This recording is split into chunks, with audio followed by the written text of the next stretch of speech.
freaking first cut. Golly.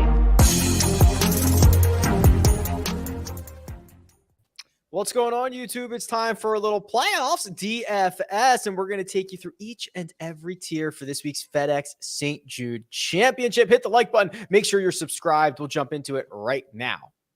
Welcome to the First Cut Podcast. I'm Rick Gehman. That right there. See ya, Nejad. See ya. Welcome in. Are you ready to preview some DFS action? I am, and I know this is a DFS show, but I actually had a narrative for the playoffs thing, which Greg says really amazingly, but we have so many this week and we'll do it at the end of the show. I'm going to table mine. Maybe I'll preview it next week. Interesting. Greg DuCharme is here. Greg, welcome. Happy Monday. Happy Monday. Happy playoffs. And Sia, by the way, I love the long teas. I think that's just phenomenal work. So yeah, I'm all about it. Looking forward to next week already. But this week, I mean, this is a great tournament. And I just want to say, I am sure that we'll talk about it at some point, but when you're doing your research for this, make sure you use course history, not tournament history, because this one, it can get rather confusing. It can. We'll cover that in just a second. But before I confuse anyone with that information, here is some very valuable information. The fan one and done vote is now open. The link that you need is in the description. The fans have closed the gap. There's only a $1.5 million lead, down from like $3.2 million 2 weeks ago, between the fans in second place and Mark in first. So take a moment, go down there and get your votes in, because when we go live on Tuesday for the mega preview pod, that is the deadline. See ya. I was kind of like 2 weeks ago, I was like, oh, it's only $3.5 million. And I was kind of trying to will this into action. And we're closing the gap here. Or at least the fans are. I'm not. Yeah, I mean, I'm certainly not either. Although, I mean, I've got a chance to crawl out of last place. Unfortunately, Kyle Porter had a nice pick last week, so he has distanced himself from the 6,000 to more like 600,000 from me. But listen, there's a lot of room with these 3 events left and the purses that are involved. There's a lot of room to maneuver here. For sure. 2.7 million to first this week, 2.7 million to first next week. And then the way that we do our one and done, 5.4 million to first at the Tour Championship, Greg. That is a lot of digital cash. We don't actually get the money. I don't know if people realize that. No, and that may be the biggest disappointment of the whole thing. Because I'd be happy, I'd be thrilled with my position if we were getting the cash. But I'm a little worried about this. I'm not going to lie. I'm going through the guys I like here this week, and I'm saying, yeah, I used him in one and done. I used him and I used him. Yep, used him. And I don't know where I'm going to go. I don't know what I'm going to do for the Tour Championship. I'm going to need like JT Poston to play his way into the Tour Championship. Like, that's my path to having someone available in the Tour Championship. Can I ask something? I don't want to go too far down a rabbit hole here, but at the Tour Championship, is it the shadow leaderboard or is it the winner of the FedEx Cup playoffs that gets that one? No, it's a good question. I think we play shadow leaderboard, don't we, Greg? Yeah, I believe we I did would think so. Because if not, I would have saved Scotty Scheffler. I used Scotty Scheffler like a month ago, right. And if I had known that, obviously I probably should have saved him anyway. But the point is, that's what we're trying to defend against, is that like you don't just get to play the 3 guys that are gonna, really make the difference. I think we do shadow leader. Right. Try to open it up to all 30 players. Right. Hopefully you have one. Right. Well, TBD on that. Producer Troy, if you could share my screen, that'd be great. There we go. That's my website, rickrungood.com. And Greg, you were alluding to this a little bit. We're looking at the golf course because the event has been all over the place. TPC Southwind, the course, has been a staple on the PGA Tour schedule, but it's kind of dependent on what event we've been playing. So we played the FedEx St. Jude Classic for decades. That was just a regular PGA Tour event. And then a handful of years ago, they elevated that to one of the WGCs, the Invitational. So it was the WGC FedEx St. Jude Invitational. And then this is the first year, now that they've basically gotten rid of the WGCs, that this event is a playoff event. So we've got the course history. The event history is a little bit wonkier because sometimes it was a short field, sometimes it was a full field. This one's like a medium field. It's kind of hard to parse through. Yes, and you're talking about the event that used to always be at Bridgestone when you're talking about the WGC. Right. So that history only goes back 3 years. You're talking about and this is a very interesting thing when I look at this model, Rick. The data goes back, I assume, a lot, quite a ways. Yeah. So like whatever is available. So whatever that is, 12 or 15 years or something. Yeah. And I'm very curious to see how it changes. Because since it went to the WGC, you got much stronger fields in that event. Mm-hmm. And you started to see it was always a accuracy is king kind of a place. You have to get it in play. There's penalty areas everywhere that you have to avoid.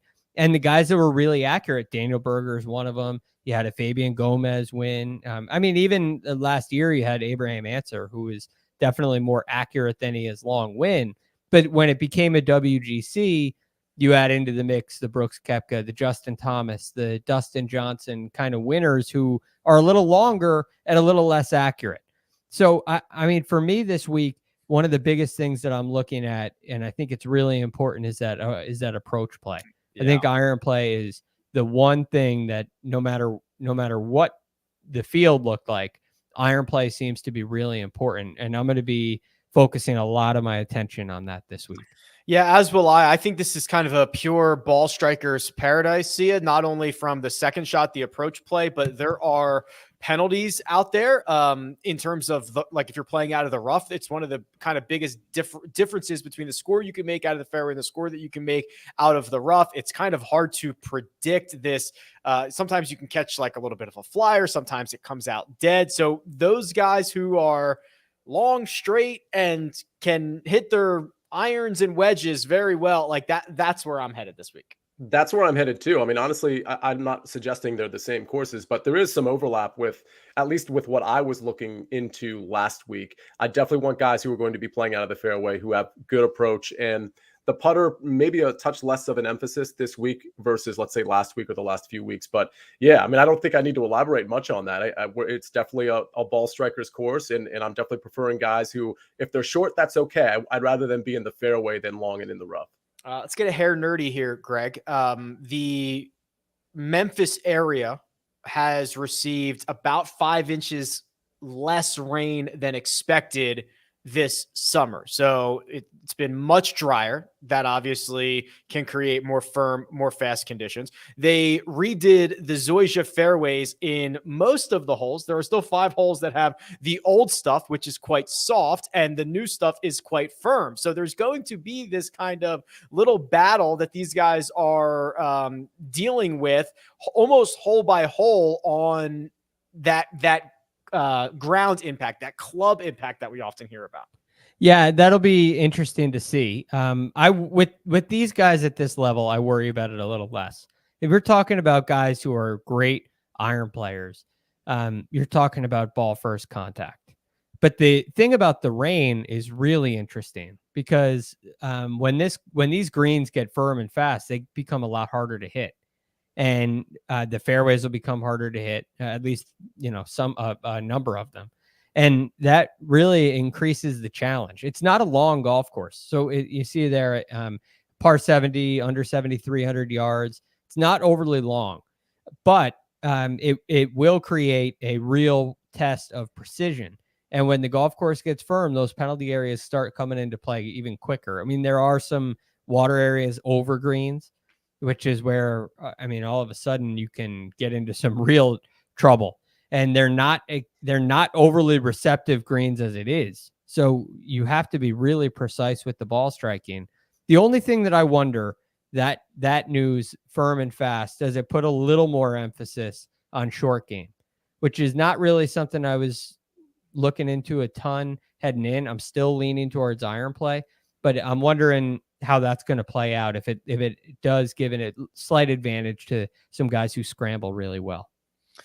Okay. Well, I want to jump into this player field. 124 now. Nate Lashley withdrew, toe injury. So we'll talk about the 124 who are still very much in this field. But first, we're going to take a quick break and hear a word from our partners.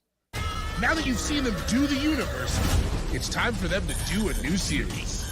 David, what are you doing? Nothing. This is gonna be cool.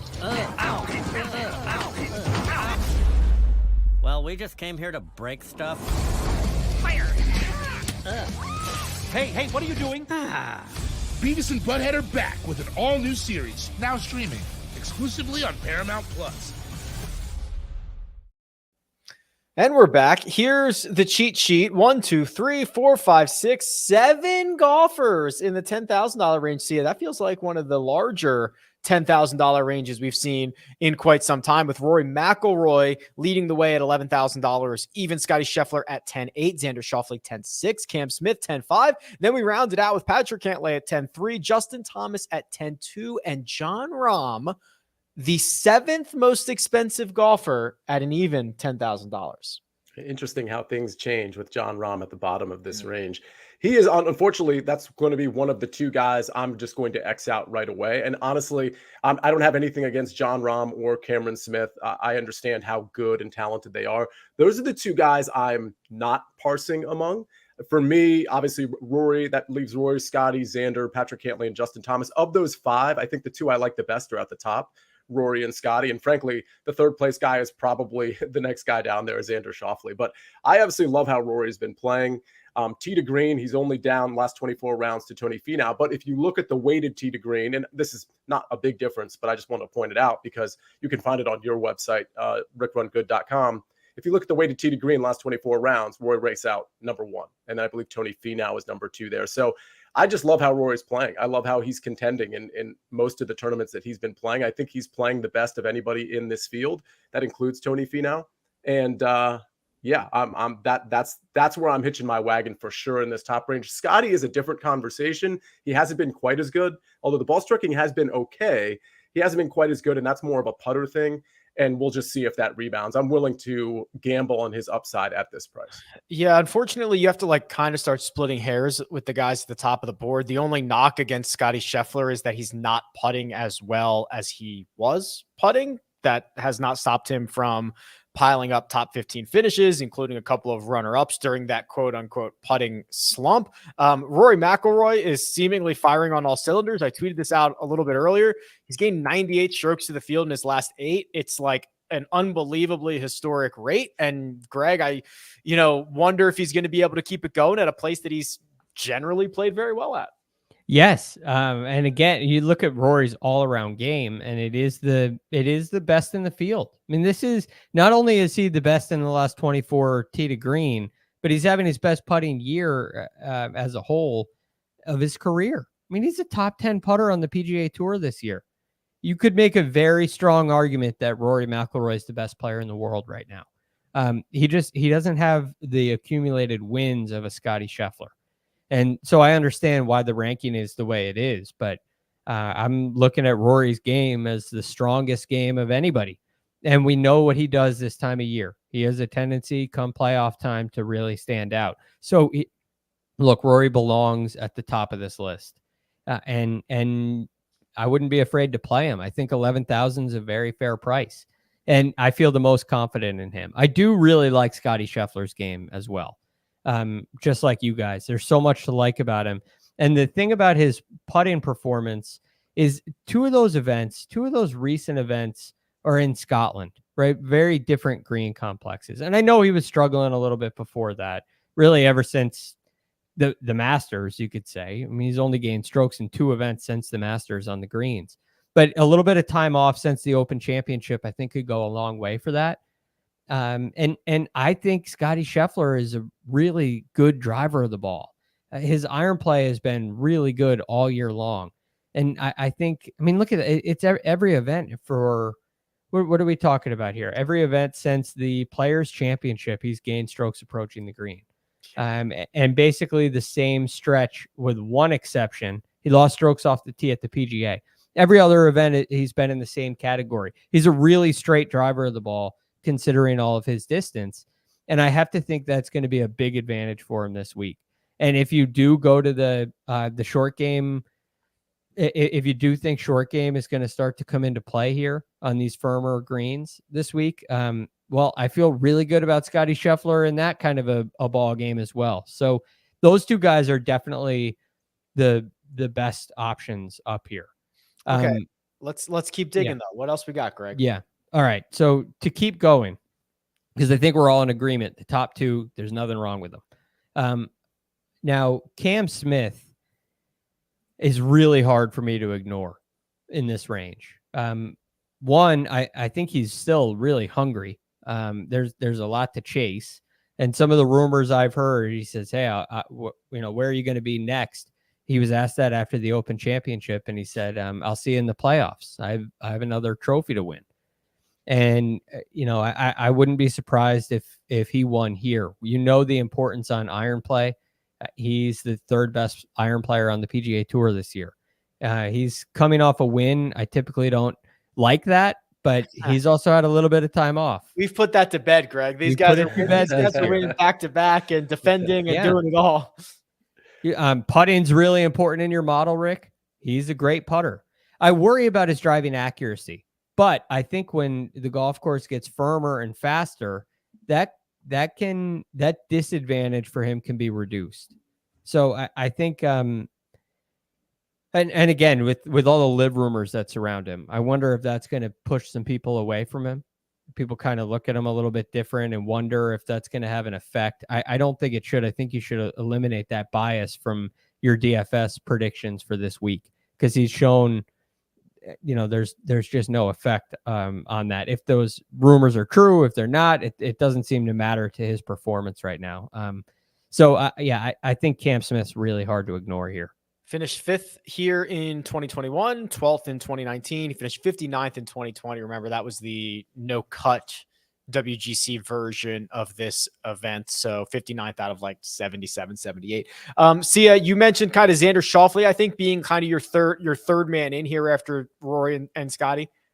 Yeah, I like Xander. I mean, honestly, Xander and JT, I could probably make an equal argument for both of them, with Cantlay not too far behind. But yeah, I mean, hard to deny Xander, especially when you look at the ball striking. I mean, we're looking at it here on YouTube. It's been immaculate. And oh, by the way, the short game has been really good too, including the putter. He's been a little out of sight, out of mind, along with a few of these guys, because he hasn't played since the Open Championship. But he's one of those guys that I wonder how ownership's going to be in this 10K range. I think it's going to be relatively flat across like 3 or 4 guys, and then there'll be a dip to that sort of second tier of rostered golfer. But I think Xander is still a pretty tremendous value at 10,600. Again, it's so hard to eradicate anybody from this range, which is why I started by saying, listen, I'm just not going to take Cameron Smith and John Rahm. That's just a decision I'm making. Now I need to parse through the other 5, which is still a lot of golfers. So for me, it's Rory and Scotty, but honestly, Xander and JT and Cantlay aren't that far behind.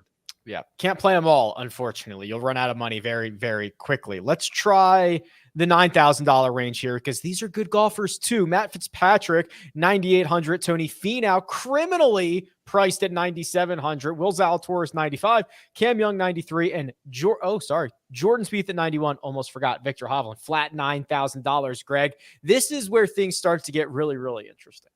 Yes, very interesting. So I'll start with right at the top, Matt Fitzpatrick. He's my favorite play in this range. Definitely top 2 if he's not my favorite. And part of the reason is the accuracy that he's shown off the tee. The ball striking has been great. The putting's been great. I mean, his game has been great. We all know that. But I think his driving accuracy could be a real separator for him this week. And he could be the guy that's not quite as long as everybody above him, but he has the ability to put it in play. And if you're thinking about what Sia was saying earlier, I'd rather guys be in the fairway and short than long and in the rough. He's your prime example. Again, if it's firm and fast, it's going to be a tough setup, and you're not going to see extremely low scores. And Matt Fitzpatrick has a tendency of really succeeding in that. You can also see, I mean, it's his best putting surface, Bermuda. I was going to say that, yeah. Which is kind of rare. I don't think there's anybody else above him where Bermuda's their best putting surface. So yeah, I'm quite high on Fitzy this week. Okay, Fitzpatrick off the top here, Sia. What is your preference in the $9,000 range? Yeah, there's a couple guys that really stick out from a pricing standpoint. I would go with Tony Finau at 9,700. He's obviously going to be really popular, though I believe his history isn't spectacular here. But the way he's striking it, I'm not really worried about that at all. I think 9,700 is obviously a great value considering how he's played. Finau and look at the ball striking here. I mean, as of late, it's really incredible. And again, the short game is incredible too. He's firing on all cylinders. Will Zalatoris would be the other guy. I think both of those guys are going to be relatively high owned, both Tony Finau and Will Zalatoris. I think everybody else in the 9K range is going to be not contrarian, but much less rostered than these guys. That's just a guess on my part. Finau for sure. Zalatoris, I'm speculating a bit, but we know Zalatoris' game, the ball striking when the field gets hot and when the conditions get a little tougher, he usually rises to the occasion, but he hasn't been that bad lately on the easier courses, T21, T20, T28, his last three. I think this is probably the time for him to step up a little bit. I like Finau better than him, but I'm willing to also make contrarian plays on guys like Jordan Spieth. I don't think he's going to be fully contrarian. I just say contrarian relative to guys like Tony Finau. So I think Spieth is an interesting guy to speculate on. The ball striking has been very good as of late, and the short game has been pretty good as well. I will say this. I don't love Fitzpatrick, and maybe I'm looking into this a little bit too much. The approach game hasn't been amazing. And if you look at what he did here the last 2 years, he was 57th last year. The year before that, he actually had a T6, I believe. But he did all of that with the putter. I think he gained 10 strokes with the putter, and he actually lost ball striking in that tournament on his way to a T6 finish, which is spectacularly just a different way to go about a top 10. So I think Fitzpatrick is a guy, I think his game is in good shape, but the approach game and what he's done here the last 2 years, I'm not super excited about it. Yeah, 10 strokes gained in 2020 at TPC Southwind, the best putting performance of Matt Fitzpatrick's career. Looking at this kind of from a game theory perspective, see, I'll bounce this right back to you here. I agree. I think Finau will be popular. I believe Zalatoris will be, though I hope he is not. Mm-hmm. But you probably don't. Well, okay. Well, I'm just going to throw this to you. Would you start your lineup with those two and try to be a little bit different? Do you think people are going to take someone in the 10K, try to get both of these guys? Because then you get into a situation where you got to go pretty low down the board, I would imagine. Yeah, you do. But actually, you can make it work. I mean, especially if one of your 10K guys is one of the lower 10K guys. I can tell you, I started a lineup with just to see how it would work out with Scotty and Rory. That lineup leaves you with 4 guys left. It leaves you with, I believe, I'm going on memory here, like 7,150, which isn't a lot. But there are guys, if you want to play a Stars and Scrubs approach, there are guys who have flashed recently that we'll talk about when we get to the 6K range. You could go to a 6,200 golfer, which I'm sure I'll be bringing up soon, or even 6,800, whatever, and you can start to sort of grow your average remaining salary. So that is me saying that you can technically probably grab 2 9K guys and a 10K guy, but you're really starting kind of hamstrung there. I think it's fine to start in the 9K range, though, if that's what you're suggesting. For me, I think I'll probably start with the 10K guy, but I do want to go Stars and Scrubs this week. The other thing about this, Greg, is this field is not your standard field. These guys have all, in some form or another, earned their way into this, whether it's with season-long play or it is with like recent, you got hot in the last couple of weeks and you snuck yourself in. But the pricing still goes down to a min 6,000, and still more than half the field is going to make the cut. So I guess my argument would be that this of all weeks would be a week to go Stars and Scrubs a bit more because of the nature of the field, I believe. Yeah, your Scrubs aren't quite as scrubby. Right. I mean, that's you don't have the past champion guys. You don't have, there's a lot of guys who have earned their way in, and for one reason or another, whether they're a rookie or they have no record here or a poor record here. A lot of these guys are still very playable options, and a lot of them have an attribute that has been very good lately that you can tap into. So look, I think when you look at these types of groups, we typically see stars win. And I think that's what we see in the playoffs. And maybe that's how they become stars, but that just seems to be what we see come playoff time. And so I am all for a Stars and Scrubs lineup, because I think you can get some really high upside, top 10 potential guys down in the as low as 6,300 for what I see. I mean, I think there's a potential there. Again, it's obviously much higher risk. And I'm not sure that I'd go with two 10K guys, but getting a Rory McIlroy in there to me is a really important aspect of this, because I think his likelihood of winning is pretty high. I kind of got a sidetracked there, but before we move on to the eights, is there any other comments about this 9K range that we think we can't live without? Well, I'm very curious to see what we get out of Jordan Spieth. I do think that we've seen some improvements on the greens. My one worry is, can Jordan be the creative kind of scrambler here that he is at so many other venues, like Augusta National, for example? Can he play that style here? I don't know, but I do like what I've seen out of him on the greens. We haven't seen him in a while, like many of these other guys, but at 9,100, he feels like a pretty significant discount for a guy that is a really, really good iron player. Not as accurate as we'd like, but maybe he's not going to need quite as many drivers. A couple of top 12 finishes here. So there's a lot to like about Jordan Spieth, and if he's contrarian at all, I think he's a really strong asset to a lineup.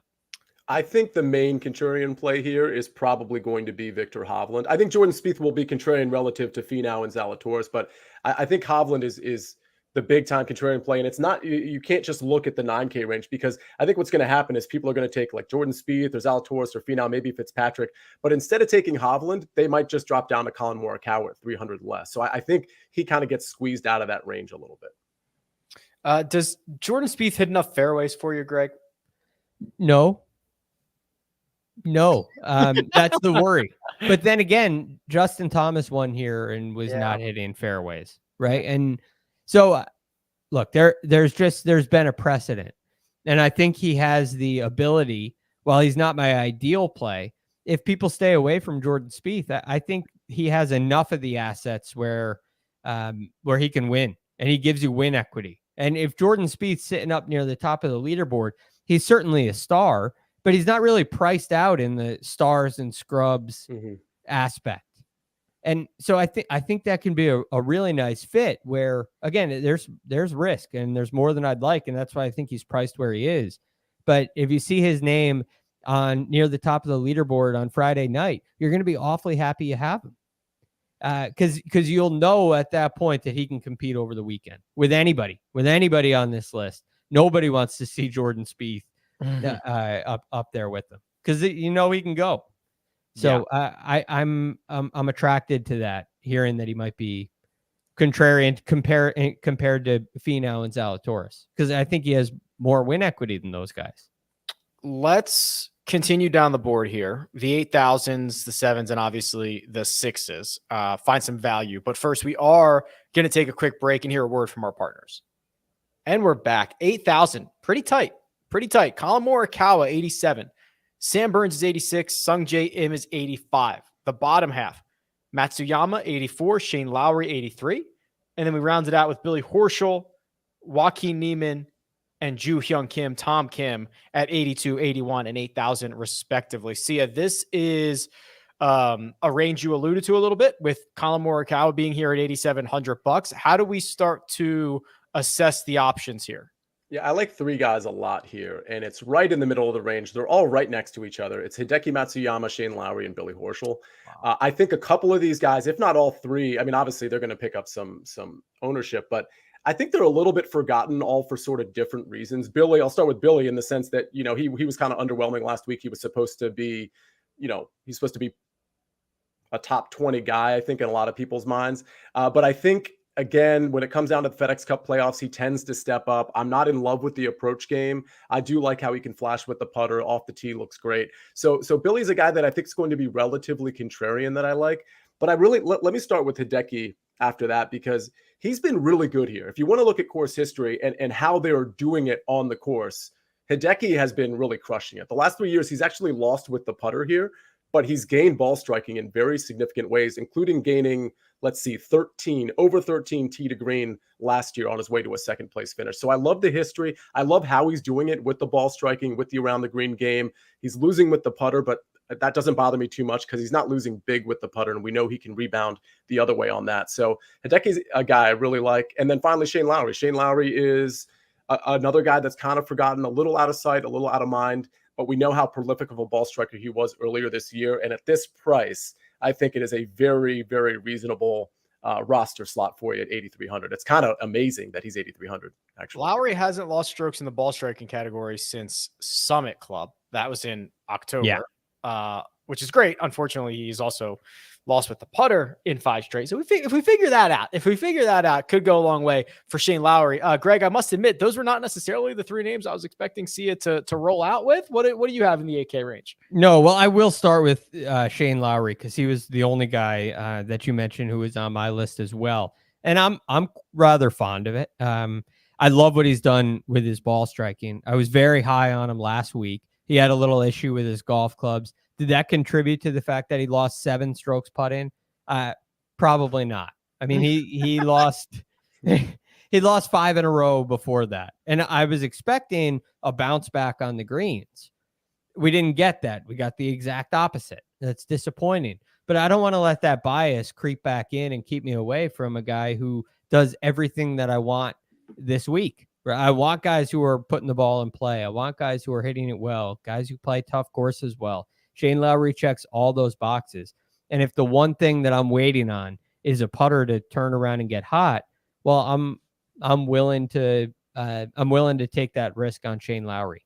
I think the greens are flatter here than they are at Wyndham, which could go a long way, even though they're both Bermuda greens.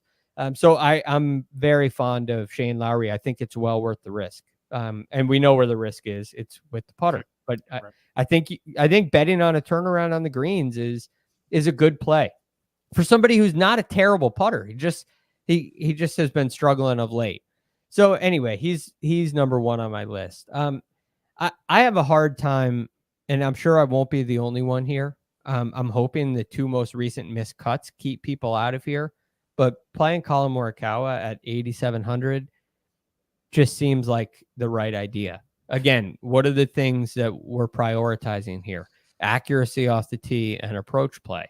And from 30,000 feet, there's probably no one in the game better than Colin Morikawa at that. And you're getting him for $8,700. It's really hard to pass that up. And again, he's another one of those guys. If it's Friday night and he's sitting there inside the top 10, he's a star, not a scrub. I don't know if Shane Lowry fits that same category. You're happy you have him. You're happy you have anybody in the top 10. But when Morikawa is up there, when Spieth's up there, those are highly sought after guys. So I'm attracted to that. How about this, Greg?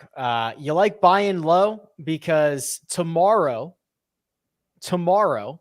is the 2-year anniversary of the last time Colin Morikawa was cheaper than $8,700. Yeah. It's been 2 years. It was the 2020 PGA Championship, Greg. Do you remember how he finished that week? Yes. Yeah. With Wanamaker in hand is how he finished it. Yep. Not the lid, but he had the rest of the just the body of it. Yeah. So look, I think that upside is always there with him. He's shown the ability where some guys need to show you the breadcrumbs like we talk about, Rick. Mm-hmm. Morikawa is not really one of those guys. When he gets a sniff of it, he can go get the job done. And I really like that aspect. And I like the ball striking. It hasn't been as great. The US Open, he was fighting that draw, but now he's taken a little bit of time off since the Open Championship. And it's not going to take a long time for he and Rick Sessinghouse to get that thing figured out and dialed in. And this is a great opportunity to buy early. Because if he wins this week, he could be the, 3rd highest priced player next week. I mean, he go right back to where he was. Because he's that kind of talent. We talk about being early or being late. You want to be early on Colin Morikawa. Yeah. There's no if you're late on him, you're spending the world on it. Yes. So I mean, every week's a new week, but I'm gonna take the chance and be early on Morikawa. The other thing here, Sia. I don't mind Joaquin Niemann if this is kind of firm and fast, and I don't want to say Riviera-like, but if it's firm and fast and he can find a putter, I'm interested. Tom Kim is $8,000 flat. Now, the entire world loves Tom Kim. Tom Kim was basically a community victory last week. They could have priced him at $10,000 and people would be playing him. $8,000 for a guy who boat raced the field last week. What do you think? What do you think that brings in terms of popularity? It's a great question because this is such a different field, but it seems like such a value. The only thing you could really ding him for, if you want to ding him for anything, is how much he gained with the putter last week. But again, the ball striking was great too. So it's hard to really make an argument that like saved him per se. I mean, that putter is wow. I mean, that's incredible. But for the record, go ahead. Even if he only gained 7.5 or 8.5 strokes putting, he still would have won. He won by 5 shots. Yes. Well, the irony, but here's the thing. So it's funny how we view this. Well, what if he only gained 4 with the putter and he was T4 or he was third? That would still be an amazing result, which would serve him being, popular this week too. So no matter how you want to parse it, he should be popular at 8,000. And if you want to say, well, he's just played, 7, I think this might be 8 tournaments in a row. I'm not sure. Like, clearly that doesn't matter. Like, so that's not a thing. Not that we thought it was a thing last week either, but it's just kind of an interesting thing for somebody to be playing that many tournaments in a row. I like him too. I'll be honest. So I mentioned 3 guys. I think Ju Kim is absolutely a great value play at 8,000. How popular is he going to be? Man, that's tough. I would imagine he would be in the top 10 in popularity, but closer to the 10 than the 1. 7th straight week for Tom Kim. What do you think, Greg? Can he compete with the big boys? Can he rock it with these guys? Yeah, he absolutely can. I'm just worried about the fatigue factor. This is an emotional victory. And again, it's just been a lot of golf in a row. And I think you're going to see a downturn. You could pay up a little bit, pay an extra $500 and you can get Sungjae Im, the guy who's coming off a back-to-back tied second finishes, an extremely accurate ball striker. His best putting surface is Bermuda. I just wonder, Sia, if you think Sungjae is going to soak up a lot of ownership. It's kind of interesting to me just looking at it, using just what I would think people would do with Hideki sitting there and Horschel, who has a nice record here. I'm wondering if everybody's going to gravitate to Sungjae, but if they don't, even if they do, he might be a really viable option. Yeah, I don't think they're going to gravitate to him. I think he's going to have some ownership, but there's so many, like in every range, especially the 8, 9, and 10K range, there are so many good values. So, I think he's going to be kind of middle of the road popular, but there's so many other guys. Hideki might not get much, but Lowry should get some. Neiman might get some. Tom Kim might get some. Morikawa might get some. So I think Sungjae is sort of in that same range, which they can't all be super popular. So, yeah, I think Sungjae is a fine play. Yeah, just so many guys.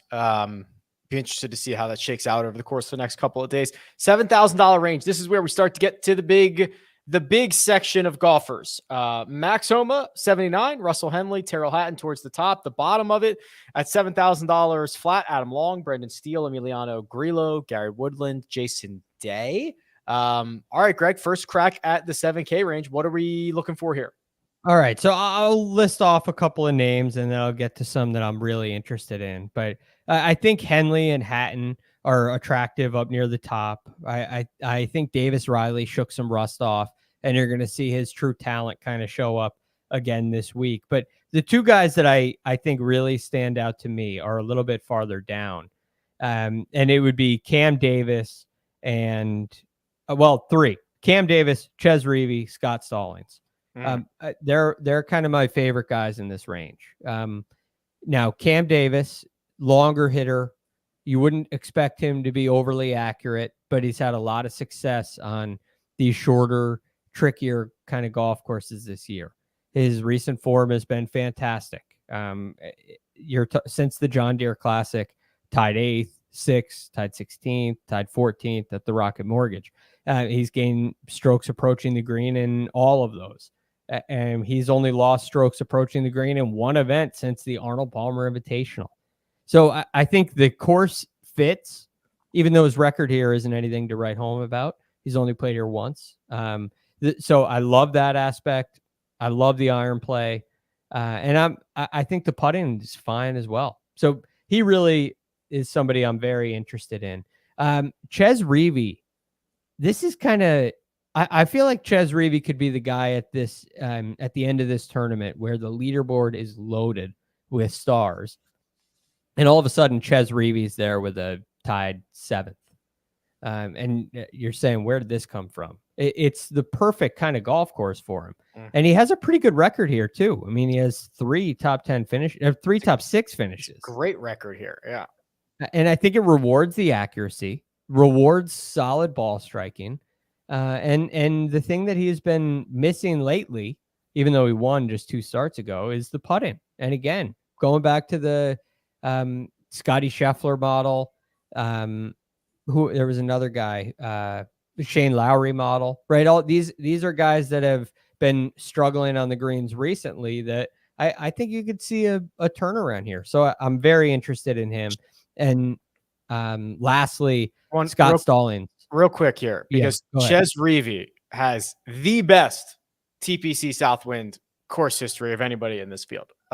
26 rounds, 1.53 strokes gained per round. Rory McIlroy's got 20 rounds. He's at 1.51. JT's got 12 rounds. He's at 1.37. It's Ches. Ches is that dude, right? Okay, so that goes to what you're saying about how good he's been around this place. I think I have him available in one and done. That might be my first guy I've gone through that's available. So that's nice to hear. Love Ches. And then Scott Stallings. Again, you're going to a much bigger kind of golf course, bigger tournament rather, not necessarily a bigger golf course, but this recent form is really hard to ignore. And the way that he's done it is really hard to ignore, with kind of a slightly above average putter, solid putting, but nothing spectacular.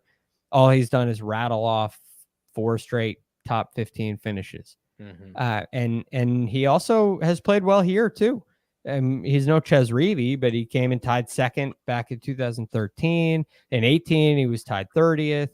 He's done really, really nicely here. So I'm all for a much improved generic PGA Tour player like Scott Stallings. I know he's playing too well for us to continue this for much longer.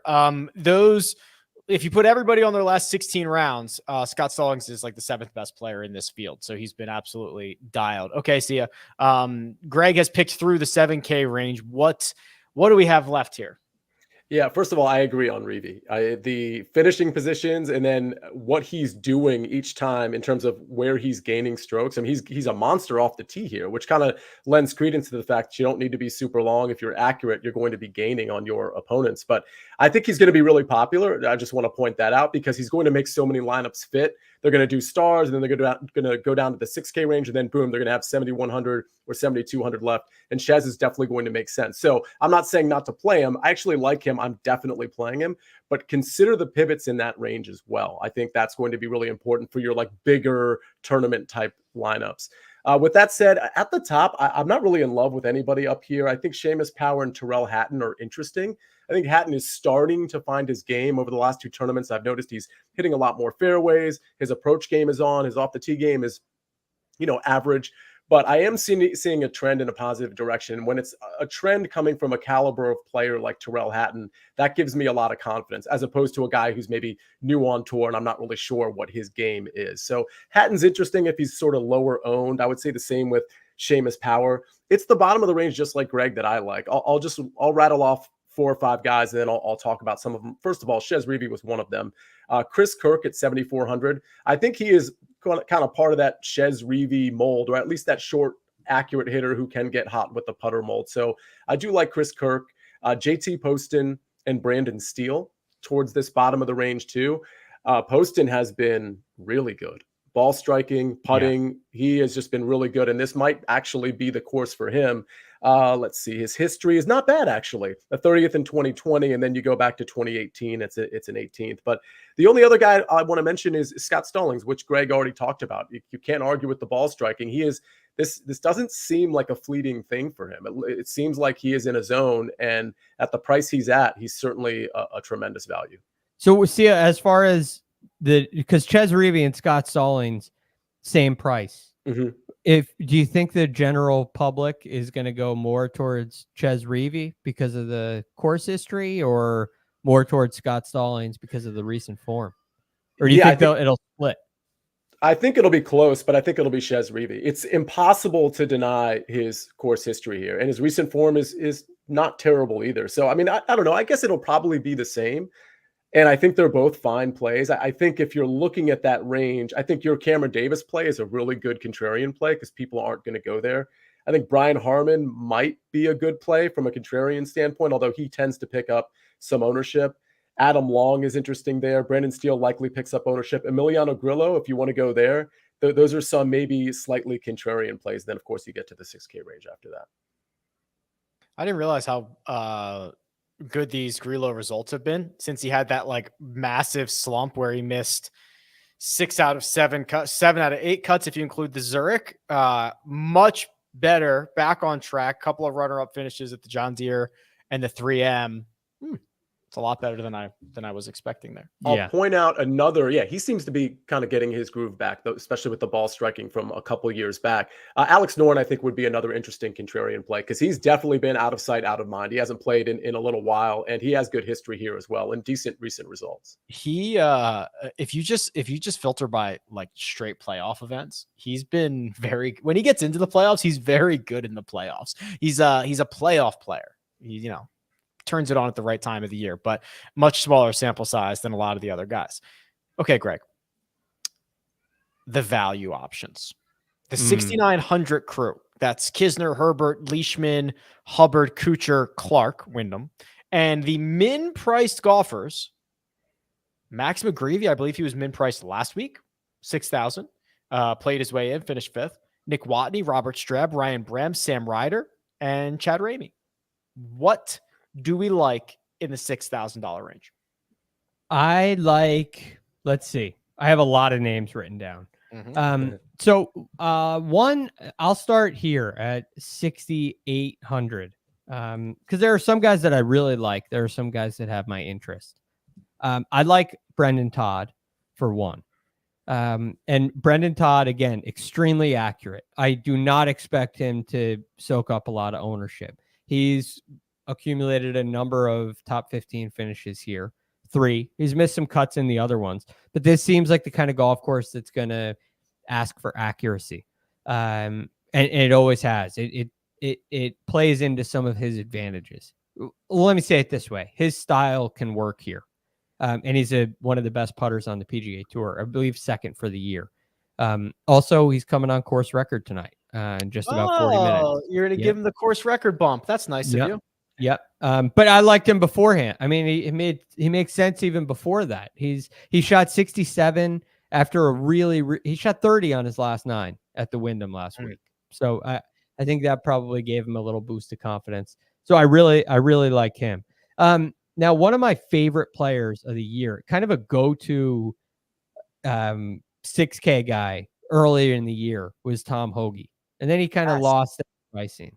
And last week, he, after missing a million cuts in a row at the 3M Open. That's amazing. He all of a sudden gains 10 strokes approaching the green. Normally, I would look at this and say, okay, he's not going to do that again. But this is Tom Hoge we're talking about. He's a great iron player. That's his best attribute. Right. And he gained it in the 2 events before that. So that's why I love the guy. That's why he's a go-to 6K guy. So it's hard. I don't expect him to gain 10 strokes approaching the green again this week, but he's clearly found something in his golf swing that he lost for about a month before that. So he found something in the golf swing. I think he's a little bit more mature than some of these guys where the playoffs aren't going to scare him. This isn't something that's brand new. And I think he's a player who can really make a run and contend in a playoff event. It wouldn't surprise me at all. A tied 4th gaining half a stroke on the greens is a really encouraging sign to me. So I feel like Tom Hoge, kind of like the Grillo thing Sia was talking about earlier. I think it's a really short sign, but I think he's found what makes Tom Hoge Tom Hoge. So I really like him as well.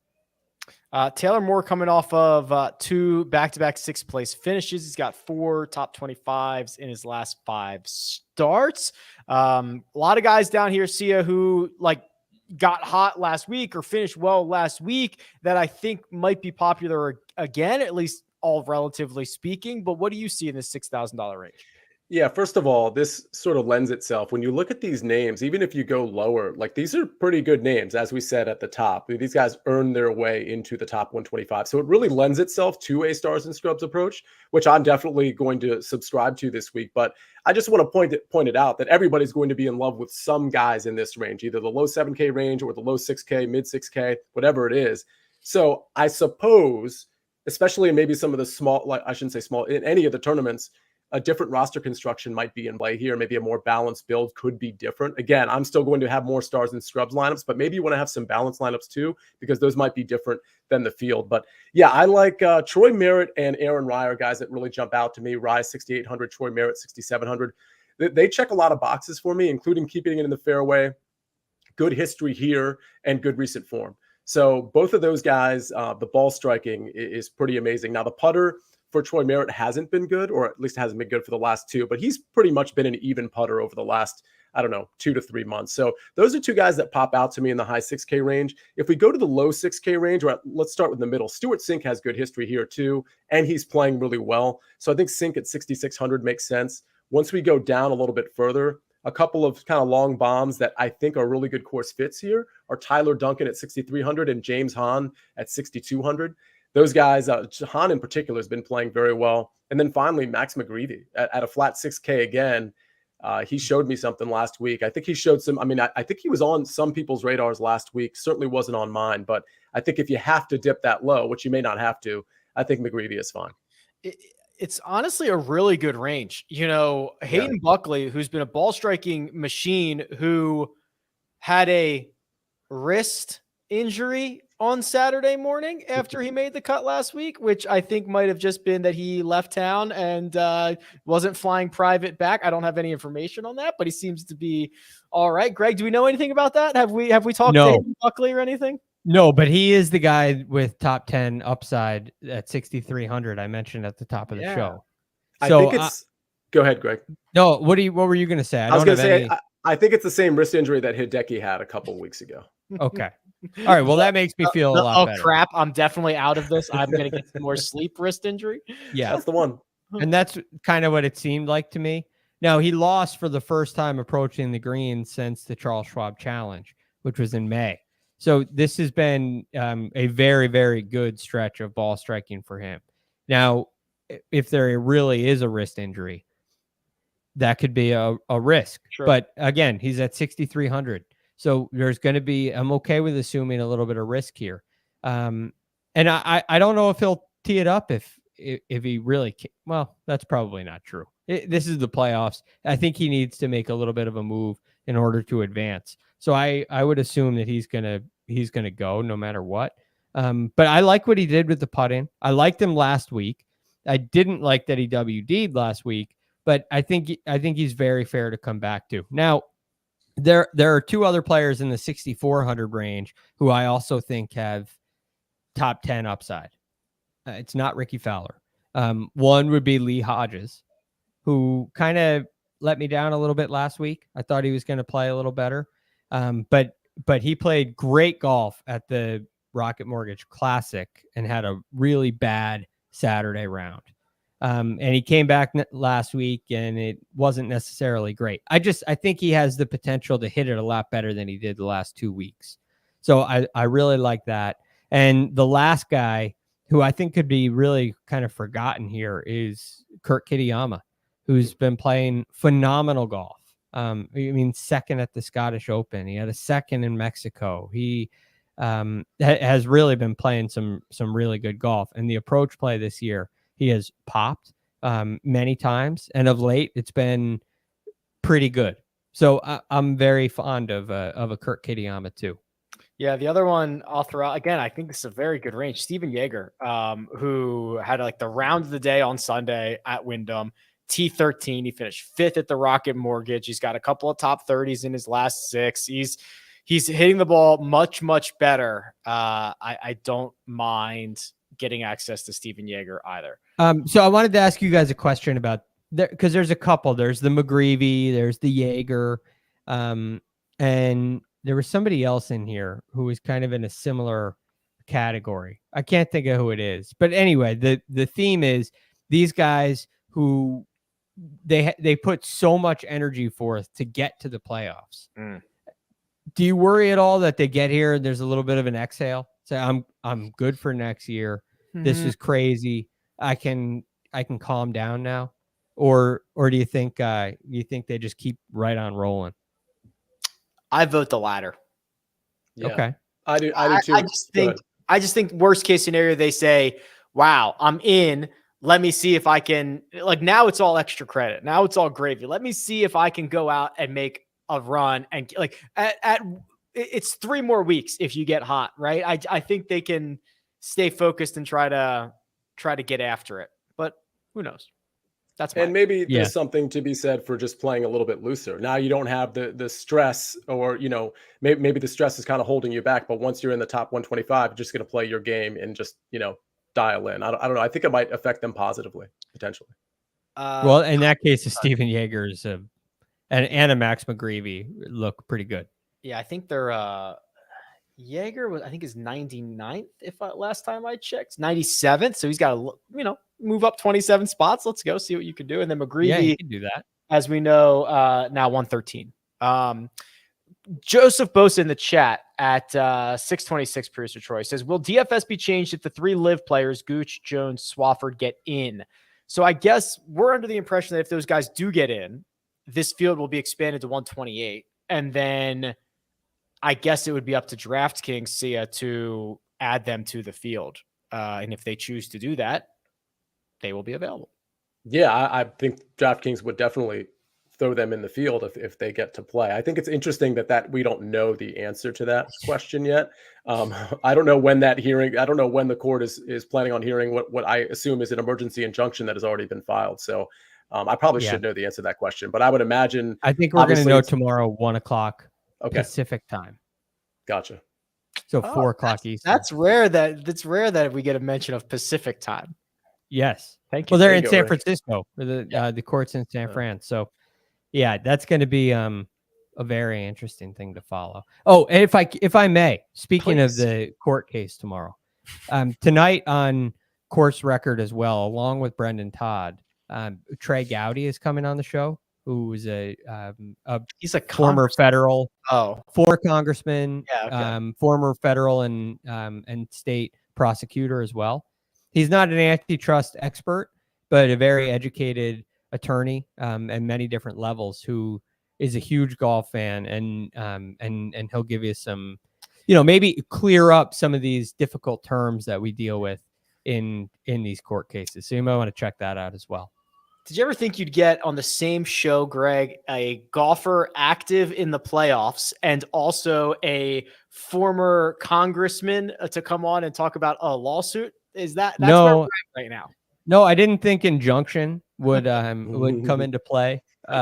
Usually the courts, these kind of phrases I never expected to cover, and I wish I didn't have to. But look, I think he does a really nice job I think he can kind of sort through some of the legal jargon that's really hard to understand and give us a real good idea of what some of the key elements are going to be in this case. And I see it can do much of the same as well, as we know. But what do we call it? Evergreen? We do have some. Is that what it's called? Is that term? Am I getting that right? A show that lasts forever? Because we have a first cut show from, what was it, last Wednesday, I believe, that still stands the test of time that you can listen to. It'll probably expire tomorrow at 4 p.m. Eastern time when all that new information comes out. So it's got about watch it before then. Yeah, it's got about 21 more hours. Go watch that video. The other thing is, I would actually, if it does come out that those guys are allowed to play and the PGA Tour officially adds them to the field, which would probably happen maybe Tuesday night or Wednesday morning, I would actually be surprised if DraftKings added them to the field that late. I don't know if they would. They usually do like the Tuesday morning ad for the Monday qualifiers. I don't know how late they'll go. That's fascinating. It'll be definitely something to keep an eye on. That it's going to have, look, whatever you think about it, politically, legally, whatever your opinions are on that, it's going to have an effect on the DraftKings pool. So my one piece of advice, I was listening to a show talking about fantasy football last weekend. I was in the car and they were talking about biases. And these things are so true in golf too. And live golf is a perfect example of that. You get into a major championship and you don't like Dustin Johnson because he's a live guy. That doesn't necessarily mean, if you really care about your results, it doesn't necessarily mean that he's a bad play. And so avoiding a bias like that could be something important to look at. But I'm not saying play him or don't, just look at it. I get it a dozen times a week. I'm never playing this guy again after that miscut. And it's like, well, you should reconsider that because he's a very, very good player. You should consider it. Yeah. All right, before we get out of here, we have got some excellent narrative lineups from what I saw. And then we've got a very, thank you very much, producer Troy. Hold on, let me make my screen a little bit bigger here. All right, so our first one from Halifax Hugh has gone with a FedEx and shipping narrative. See, that was probably quite popular this week, right? Like the whole FedEx side of things. It was, but there was a lot of creativity this week. We got the most strokes gained narrative lineups this week by far versus any other week, by the way. All right. So Halifax Hugh has gone FedEx/shipping. He says, Jason, same day shipping, which by the way, Jason Day was playing great before he withdrew last week. Mm-hmm. Yes. So hopefully he's feeling good because I'd love to play him again. JT Postal Service, that's such a good one. CT Pan Am Freight, Sam Cargo Insurance Rider, Adam Long Haul Transport, and Tommy Express Fleetwood. That's very good. Tommy Fleetwood. Very good. Very, very good. Wait, is Fleetwood in the field? He's not in the field. He withdrew. All right. Well, didn't he say before the playoffs, Greg? He's like, I'm. Oh yeah, he's spending time with his family, right? Yeah, spending time with his family. Chris K at Benched Captain says, in honor of Tennessee whiskey, here's my liquor lineup. Sam, oh my God, that burns. Aaron Rye whiskey. Here, take a Sepp Straka. Scotch Stallings. Jack Daniel Burger, John, Rom, and Coke. Those are good. Love it. Very those are good. solid. All Very words. solid. Ryan at Fantasy Bunker says, oh boy, I don't know if I can do this one. Low hanging fruit, but I had to stick with the Hey Jude theme as well. So these are Beatles songs. I will admit, I have no idea what any of these are, so I'll just read them. Ticket to Rye. What is this? Malnati Oblada? I don't know what that is. Malnati Oblada. It's Okay. you know the song. It's pretty good. That one's actually really, really good. I'll send you that song, Rick. I don't listen to the Beatles either, but I know some of these. Penny Can't Lane. That would be Can't Lie. She Loves Ju Hyung. Here Comes the Sunburns. All You Need Is Glover. I'm sure those are great. Yes. I don't get them. I'm sure they're great. Let's get the next slide. The GOAT, John Markowski, says, thanks to you three for letting us play along. Oh, okay. Wow. So these involve us as well. So this says Maverick Run Good McNeely. How about that? Seamus Jock Market Power Hour. Wow. Adam had win Daily Sports with Sia Nejad. Brandon, a woo breed of golf with the real GFD. Greg, that beautiful. I think. Come on, Yeah, let's go. it's fantastic. HV, Brandon, a woo breed of golf. You can't. I mean, it's so clever. It's so good. HV 300 yards to unknown. That's my podcast. And Adam First Scott podcast. Come on. I saw this one earlier in the day. I said he's done it again. He's done it again. Long live the king. God, this is another one that I just don't. The king from Memphis, by the way. In honor of Memphis from Oracle. I don't get any of these. John J. walking on Beale Street Spawn. JJ walking on Beale Street Spawn. Sorry, that's my bad. Daniel Barbecue Burger. Okay, I'm back on board. KH Grizzly, Memphis Grizzlies. Max Home of the Blues. Okay, I'm back in. Adam, long live Elvis the King, and Rick to be the man. You gotta beat the man Flair Fowler. I don't get that one. Okay, I don't get the last one, but I get a few of them. I like that. Ric Flair. So I think he authored the statement, to be the man, you got to beat the man. So Ricky Ric Flair, Fowler. the wrestler? I believe so. Oh, okay. What's the Memphis tie with him? I'm assuming he's from Memphis, but I don't know that. I'm just assuming from Oracle's tweet here that he's from Memphis. Okay. Now, we have we've seen this once before where someone, and in this case it's David Bileski, sorry, David, actually writes out lyrics. Last time was Rocket Man, but it was Austin Smotherman, who then became very important in the world of golf about 24 hours later. And David has opted to continue to go down the Hey Jude path. And in a encore presentation, Sia's wife Gigi has been able to just make this come to life. So producer Troy, I think we have this. Let's hit it. Don't take Keegan, take us fencing and make it better. Remember to let her into your heart, then sing to word to make it better. Hey Jude, don't be afraid. You were made to go out and get her. The minute you bet Adam had win, then begin to make it better. Let's go. Let's All go. right. So good. That one, you kind of have to read the lyrics first, because it just lyrically it does it. It's not formatted like Rocket Man was, but when you read the lyrics, it actually really kind of hits. So David Bileski was the author of the Rocket Man one as well. Okay. So he's got a little thing going with my wife. I don't know. I'm not reading into it. You're just the middleman in all this. I'm just the middleman. Great songwriter. Exactly. When does the album come out? But David can write the songs, Gigi can perform them. We'll have an album here shortly, probably by the end of the fall swing. All you producers, I am here to talk business. Yeah, there was a Keegan Bradley reference in there, Adam Svensson, Stuart Sink, Kevin Tway, Adam Hadwin, Doug Gim. I believe I've gotten them all there. Yeah. That's 6. How about that?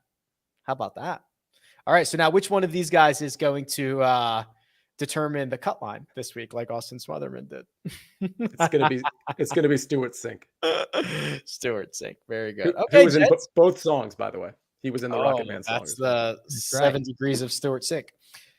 Okay, gents. Fun as always. We'll be back with a mega preview pod Tuesday. Get your fan votes in right now. Link is in the description for the one and done round by round recaps this week. Producer Troy does all that hard work behind the scenes. Sia Nejad available on Twitter at Sia Nejad. Greg DuCharme available at The Real GFD. And Greg, what time and where can we watch Course Record tonight? 20 minutes at 7 Eastern. Thank you. CBS Sports Network. Not everyone watches live, Greg. You can't say 20 minutes. You got to tell us a time. Yeah, 20 minutes. You're right. 7 Eastern. And it re-airs, I believe, on Tuesday morning at 11 or 11:30. You know what you have to say? We say check your local listings, which means it's up to you to figure it out. But that's what time it's going to air. At The Real GFD, you can find me at Rick Run Good. This has been The First Cut. We'll catch you next time.